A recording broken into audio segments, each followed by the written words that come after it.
नमस्ते। मैं मनोवैज्ञानिक विकारों से संबंधित जो अध्याय में चीज़ें प्रस्तुत की गई हैं, उसके तीसरे भाग को लेकर प्रस्तुत हूँ और हम आज इस वीडियो में या इस भाग में चर्चा करेंगे जो मुख्य मनोवैज्ञानिक विकार उत्पन्न होते हैं, उनके कारणों को, वो क्यों उत्पन्न होते हैं, उनके क्या कारण हो सकते हैं, वह मानव व्यक्तित्व पर क्या क्या बुरा असर डालता है। इन सभी बातों को लेकर हम आज इस भाग में चर्चा करेंगे।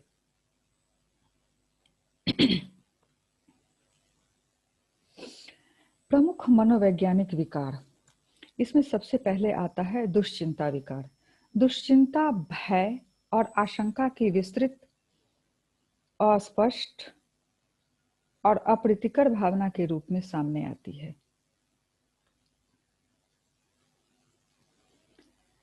प्रत्येक व्यक्ति में आकुलता और भय होते हैं। इसमें एक सामान्यीकृत दुश्चिंता विकार होता है जिसमें लंबे समय तक चलने वाले अस्पष्ट, वर्णनीय और तीव्र भय होते हैं जो किसी भी विशिष्ट वस्तु से जुड़े हुए नहीं होते। इनके लक्षणों में भविष्य के प्रति आकुलता, आशंका और अत्यधिक सतर्कता होती है। इसमें पेशीय तनाव होता है जिसके कारण बेचैनी, कमजोरी और व्यक्ति थका सा महसूस करता है। देखिए कि इस बच्चे पर कितना प्रेशर है, यहाँ इसकी उलझनें सामने आ रही है, यहाँ ये बहुत सी चीजें सोच रहा है, यह कि मैं अच्छे से अपना प्रदर्शन नहीं कर पा रहा हूँ, या कितनी ही चीजें हैं जो इस पर दबाव बना रही है। इधर भी वही चीज है कि एक व्यक्ति पर कितने तरह का दबाव होता है। शिक्षक ने होमवर्क दिया है वह नहीं कर पा रहा है, तो उसे अगर शारीरिक क्रियाओं पर हम जाएं, जैविक क्रियाओं पे जाएं, तो उसका पेट साफ नहीं हो रहा है। इसके अलावा और भी बहुत सी चीजें हैं जो कि उसके मस्तिष्क पर असर डालती है और धीरे धीरे ये जब लंबे समय तक रहती है तो दुश्चिंता विकार उत्पन्न होने लगते हैं। दूसरा है आतंक विकार।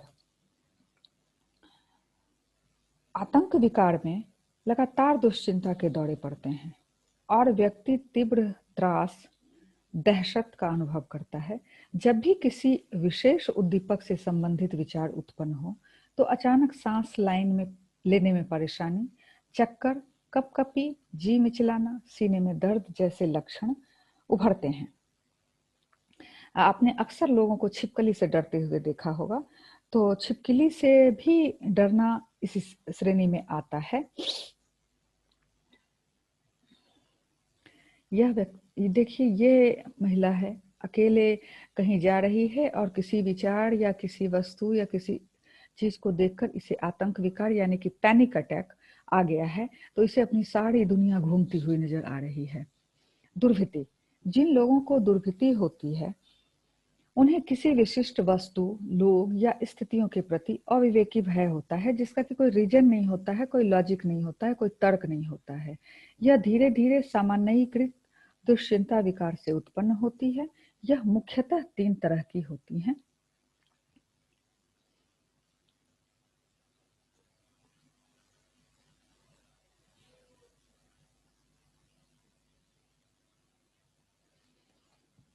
यह देखिए, फोबिया, जो हमारे हम इसे फोबिया कहते हैं, यहाँ दुर्भिति शब्द दिया गया है। तो कितने तरह के फोबिया हो सकते हैं। हाइड्रोफोबिया है, डिएड्रोफोबिया है, एस्ट्रोफोबिया है, बैट्रोफोबिया है, इक्विनेस फोबियाज है, क्लॉस्ट्रोफोबिया है। तो कई बहुत सारे फोबियाज के बारे में बताया गया है और यहाँ मल्टीलेशन यानी उसके ट्रीटमेंट के बारे में भी बताया गया है। हीमोफोबिया है। कितने तरह की दुर्भीति हो सकती है। इस रोज नए नए दुर्भिति के प्रकार सामने आ रहे हैं। तो कुछ को तो हम देख सकते हैं, हालांकि ये अंग्रेजी में है लेकिन मैं इसे ट्रांसलेट कर देती हूँ आपकी सुविधा के लिए। अचीवमेफोबिया यानी कि सफलता से डर। एकोंड्रोप्लासियोफोबिया यानी कि मिजेट से डर। एक्रोफोबिया ऊंचाई से डर। एरोफोबिया उड़ने से डर। एजिलियोफोबिया दर्द का डर। एगोराफोबिया खुले स्थान या भीड़ वाली जगह पर जाने से डर। एल्यूरोफोबिया बिल्ली से डरना।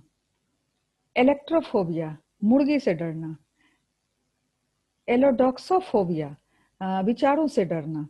एंटीडेफोबिया बत्तख से डरना। एंड्रोफोबिया व्यक्ति से डरना। एंथ्रोफोबिया लोगों से डरना। एफहेनोफॉस्मोफोबिया यह किसी से बहुत ज्यादा नजदीक होने या अंतरंग होने के समय यह भय पैदा होता है। एपीफोबिया मधुमक्खियों से डरना। एक्वाफोबिया पानी से डरना। एराकानोफोबिया यानी कि मकड़ी से डरना। विशिष्ट दुर्भीति इनमें किसी विशिष्ट जानवर, बंद जगह, पानी, अंधेरे से अतार्किक भय का अनुभव होता है। यहाँ देखिए इस बच्ची को इंजेक्शन लग रहा है, सुई लगाने जा रहे हैं, तो ये बच्ची पहले से ही उस भय से आतंकित है। यहाँ भी हम देख सकते हैं कि किसी विशिष्ट चीज के प्रति ही डर, जैसे ये देखिए बीज है यानी कि मधुमक्खी है, इससे यह बच्चा डर रहा है। सामाजिक दुर्भीति दूसरों के साथ बर्ताव करते समय तीव्र और अक्षम करने वाला भय और उलझन सामाजिक दुर्भीति का लक्षण है। सामाजिक दुर्भीति में पीछे भी हमने बताया था कि देखिए अभिभावक पेरेंटिंग का स्टाइल बच्चे का क्या रहा है, वह किस तरह से दूसरों को ऑब्जर्व करता है या निरीक्षण करता है, उसकी क्या आनुवंशिकता में डरना है, इस तरह से उसकी मस्तिष्क की संरचना कैसी है। तो इस तरह की चीजें दुर्भीति उत्पन्न करने में सहायक होती है। विवृति भीति जब लोग अपरिचित स्थितियों में प्रवेश करने के भय से ग्रसित हो जाते हैं। विवृति भीति से ग्रसित व्यक्ति घर से निकलने से घबराते हैं, इसलिए उनके लिए सामान्य गतिविधियों का निर्वहन करने की योग्यता भी सीमित हो जाती है। ये देखिए एक व्यक्ति घर में बंद है, हल्का सा उठाकर देखता है लेकिन वो घर से बाहर निकलता नहीं है, ये विवृति भीति है।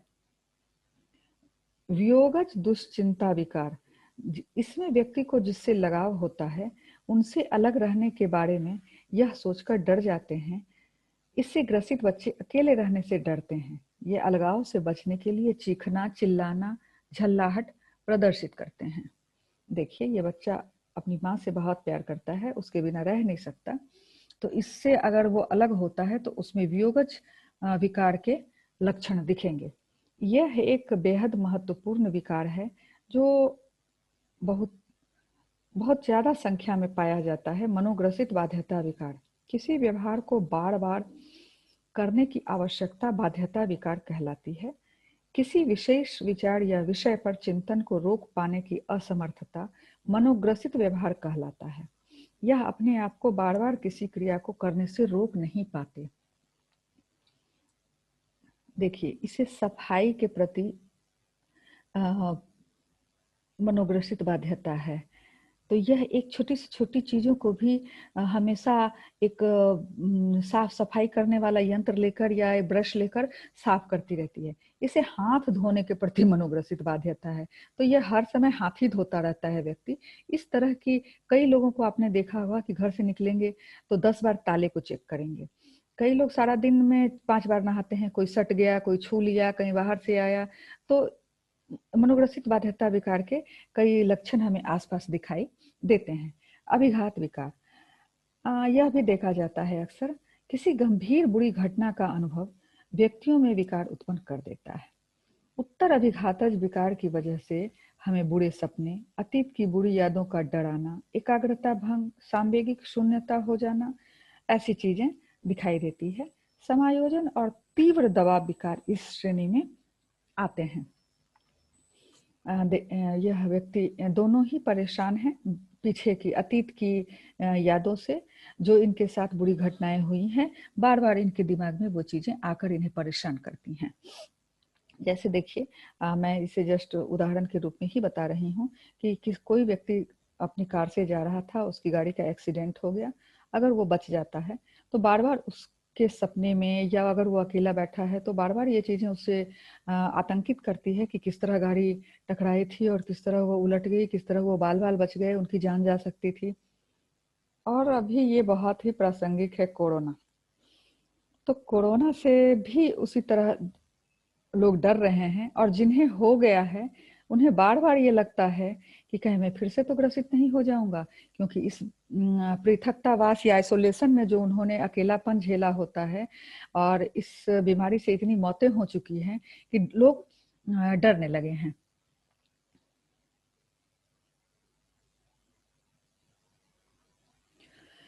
कायिक अभिलक्षण और संबंधित विकार। इस विकार वाले लोगों में अपने लक्षण से अत्यधिक जुड़े रहने की आदत होती है। वे अपने स्वास्थ्य के बारे में लगातार चिंतित रहते हैं, जबकि उन्हें कोई गंभीर समस्या नहीं होती। ये देखिए, एक छोटी-सी फुंसी भी इस व्यक्ति को हो जाएगी, तो वो चिंतित है, इसके दिमाग में 50 तरह की चीज़ें आने लगेंगी। मुझे तो फुंसी हो गई, अब तो ये बड़ा घाव हो जाएगा, अब इसका ऑपरेशन कराना पड़ेगा, तो बिना वजह ही ये चिंतित है। बीमारी दुश्चिंता विकार। यह एक गंभीर बीमारी के उत्पन्न होने या उसकी संभावना के बारे में लगातार चिंतित रहने के दृढ़ ध्यान मग्न से संबंधित है। यह अपने अज्ञात निदान के बारे में भी चिंतित रहते हैं। डॉक्टरों के आश्वासन पर भी प्रतिक्रिया नहीं करते हैं। देखिए, इस व्यक्ति को लग रहा है कि उसके सीने में दर्द है, यानी कि उसे कि दिल की बीमारी ही हो गई। कभी-कभी सीने में गैस की वजह से भी दर्द हो सकता है, कभी ठंड की वजह से भी दर्द हो सकता है, लेकिन इसके दिमाग में बैठ गया कि नहीं, मुझे तो दिल की बीमारी ही है, तो ये डॉक्टरों के आश्वासन के बावजूद ये मानने को तैयार नहीं होता कि उसे कोई ये मामूली सा कुछ दर्द है, दिल की बीमारी नहीं है। परिवर्तन विकार। इसके लक्षणों में शरीर के कुछ मूल प्रकार में से सब में या कुछ अंशों में क्षति बताई जाती है। पक्षाघात, बधिरता, चलने में कठिनाई का होना इसके सामान्य लक्षण हैं। ये किसी दबावपूर्ण अनुभव के बाद घटित होते हैं, जो अचानक से उत्पन्न हो जाते हैं।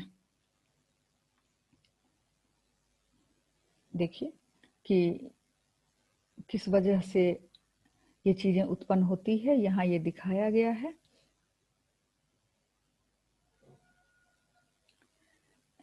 इस बच्चे को कुछ भी सुनाई नहीं देता, यानी कि इसमें बधिरता के लक्षण हैं और इस व्यक्ति के पैर होते हुए भी इसे ये एहसास होता रहता है कि उसे उसके पैर नहीं हैं या पक्षाघात है, तो वह चल फिर नहीं सकता।